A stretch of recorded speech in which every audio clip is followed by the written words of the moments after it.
Hi hello अस्सलाम वालेकुम नमस्कार जोहार। मैं हूं सबा अहमद और आप देख रहे हैं टीटी सार में। जी हाँ दोस्तों, उम्मीद करता हूं कि आप ठीक होंगे। दोस्तों आपके बीच में आज मैं 7 मिनट का वीडियो लाना चाह रहा हूं जयराम मातो का। और इस वीडियो से इमाम शफी का कहना है कि जयराम मातो सिर्फ कुर्मी का नेता है और कुर्मी के हित में ही बात करते हैं, ना कि झारखंड के हित में बात करते हैं।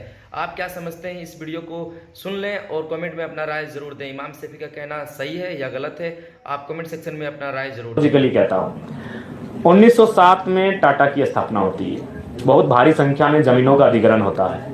उस जमीन अधिग्रहण में मैक्सिमम जमीनें कुर्मियों की होती है। उसके बाद अंग्रेज जैसे भी थे, अच्छे थे बुरे थे जो कहिए, लेकिन कुछ उनमें था बेहतर गुण। उन्होंने देखा कि अगर ऐसा चलता रहा तो ये गरीब भोले वाले लोगों की जमीन लोग लूट लेंगे। फिर वो 1908 में सीएनटी को प्रभावी रूप से लागू कर देते हैं और उसके बाद 1950 तक कुर्मियों की जमीन कोई नहीं लेता है। 1908 में जैसे सीएनटी लागू होता है, 1907 में एकदम बड़ी बेहरामी से टाटा जमीन लेती है। 1908 में सीएनटी लागू होता है, 1950 तक कोई नहीं लेता है। लेकिन फिर यही बात खलने लगती है उद्योगपतियों की कि अगर किसी का जमीन आपको लेना है तो उसको शेड्यूल से हटाना होगा, उसको नॉन शेड्यूल करना होगा, अनशेड्यूल करना होगा, तभी जमीन लेने में सुविधा होगी।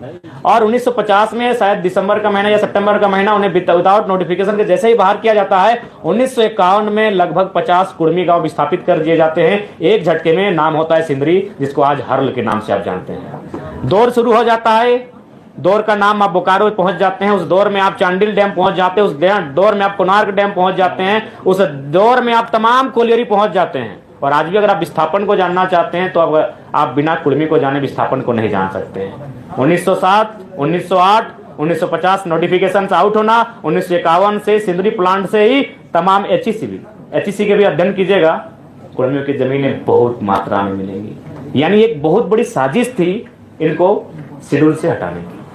अब देखिए विवाद ये होता है कि ये कौम अगर यहाँ एंट्री करती है तो इससे आदिवासी जो कौम अभी यहाँ है, अच्छा उसके बाद लोग तर्क देते हैं पहले 32 थे अब 36 हो गए, बाकी जो 4 हैं किन्हीं ने अपोज नहीं किया, लेकिन इनको लगता है कि नहीं ये थोड़ा सा आबादी में ज्यादा है। तो मैंने बार बार कहा कि एक रास्ता तैयार कीजिए। भारत एक ऐसा देश है जहां पशु पक्षियों का अधिकार है। आज जंगली हाथी लगातार 10 घरों का हमारा रोज तोड़ रहे हैं, लेकिन फिर भी हम उनको कुछ नहीं कर सकते क्योंकि भारत का संविधान कहता है, भारतीय संविधान आर्टिकल 48 स्पष्ट कहता है वन्य जीव संरक्षण। तो जिस देश में जीव जंतुओं को जीने का अधिकार है, अगर ये कुर्मी कौम जो आज धराशायी होने को, आज जिसने इस झारखंड को बनाने के लिए अपना सर्वस्व दे दिया, आज अगर वो एक अपनी पहचान मांग रहा है तो एक विकल्प का रास्ता तैयार कीजिए कि विवाद ना हो। इसलिए मैंने जोर दिया कि 2016 से पहले ईडब्ल्यूएस नहीं था, एक नया कॉलम आया, देश ने स्वीकार किया, आप एक नया कॉलम लेकर आए, फार्मिंग ट्राइब्स, एग्रीकल्चर ट्राइब्स, कुछ भी नाम दीजिए, और एक नए कॉलम के साथ एक नया सुरक्षा उनको दीजिए, क्योंकि वो कौम खेतीहर है। आज झारखंड में पहली आबादी आदिवासियों की, दूसरी कुर्मियों की, फिर अल्पसंख्यकों की आती है। क्या आपको एक भी टॉप बिजनेसमैन का नाम है यार कुर्मियों का?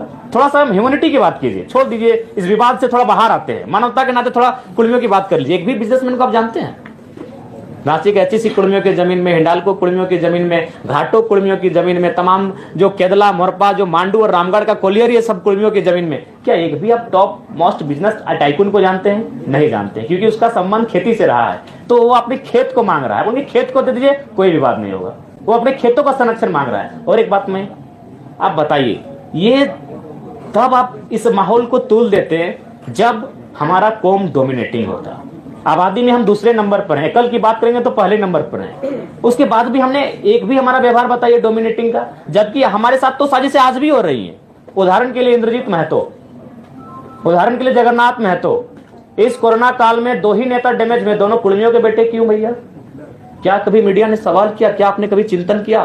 कसम खा के बोल रहे, इसके पीछे भी रीजन यही है कि कुर्मी के बेटे थे। हम तो साजिशों के शिकार आज भी हो रहे हैं। इसलिए आपसे हम पूरे राज्य से भी अनुरोध करेंगे कि ये जो जिस दृष्टि से आज हमें देखा जाता है उस दृष्टि से ना देखें। हम साजिशों के शिकार आज होते हैं। जगन्नाथ बाबू तो नहीं रहे, उनकी आत्मा को शांति मिले, इंद्रजीत बाबू स्वस्थ होकर वापस है, हम ये प्रार्थना करते हैं। और किस पर लगा रहे हैं? बहुत बड़ा आरोप ये नहीं, आरोप हम किसी पे नहीं लगा, नहीं, साजिश है।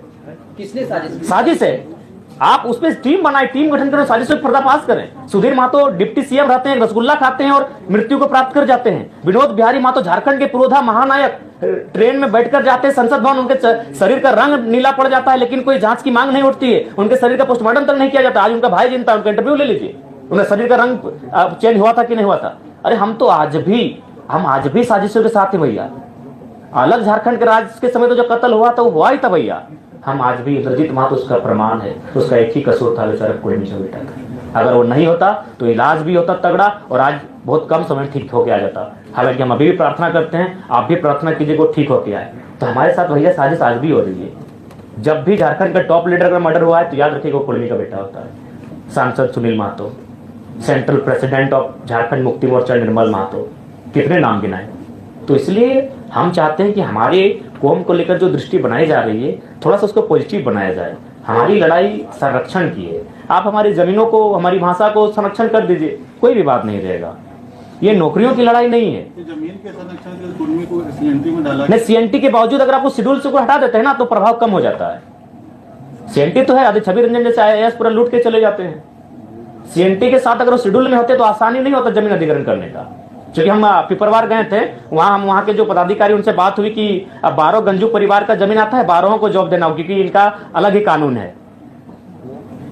गंजू थे कि भोगता याद नहीं आ रहा है, और जतरा वाले, टाना भगत वाले 12 आते हैं, 12 को जॉब देना होगा। क्योंकि शेड्यूल जो होता है उनका जमीन लेने में थोड़ा सा असुविधा होता है, आसानी से जमीन का हस्तांतरण नहीं होता है। तो इसीलिए 1950 में उनको साइड किया गया। एकदम लॉजिक प्रैक्टिकल, ज्यादा कोई विवाद मत कीजिए, एकदम सीधा। 1907 में टाटा का स्थापना होना, भारी संख्या में जमीन, भारी संख्या के 15,000 एकड़, और काम कर रही है मात्र 3,000 एकड़ में।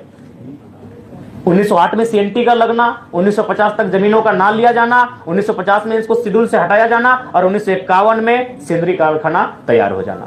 बस सिलसिला शुरू। 1958 में, 1964 में, 1972 में, 1986 में वो सिलसिला शुरू। तो ये जो डिमांड है वो संरक्षण का है। हम लोग अगर गवर्नमेंट में आते हैं, क्योंकि भारत देश जहां आर्टिकल 48 ए कहता है जीव जंतुओं की रक्षा करना, तो हम लोग जरूर इस पर एक नया कॉलम, एक नई तरकीब लेकर आएंगे ताकि विवाद का भी समाधान हो जाए और उनकी मांग को भी एक आजादी मिले, एक समर्थन मिले। आखिरी से